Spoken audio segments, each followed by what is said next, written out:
As I've started making bigger and bigger batches of soap, my equipment has also needed to grow with me. I'm so excited to share with you guys these molds that I've been using from Winston and Walter. They're a small family-owned business out in Quebec, Canada.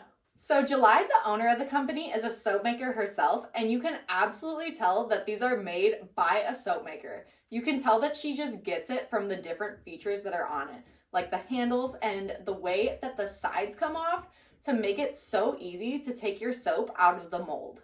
The different features on these molds really do make the soap making process so much smoother. One of the biggest challenges I faced was timing when to unmold the big slab of soap and cut it into molds. When you do this can greatly vary based off your soap recipe. The base oils you use and the water amount are huge factors on when you'll be unmolding that big slab and cutting it into loaves. So you really just have to get to know your recipe. So with a bit of trial and error, I feel that I've finally gotten that down and my soap making has been going so smooth. And I'm so happy for that because I have broken so many of these, and the Winston and Walter molds really are so durable. When I was using these singular loaf molds, it also took me forever to unmold all of the soap and then to clean every single one of these because I was filling up 15 to 20 of these at a time. And as you can imagine, that can get very time consuming having to wash all of these and scrape all the soap off of the sides. So it's much easier to clean one huge mold than a bunch of little ones. One other problem I was facing with using these molds is it can be very difficult at times to get your soap out. Once these are full, sometimes it can get a little bit stuck in there, and I've had to break these apart to be able to get the soap out at times.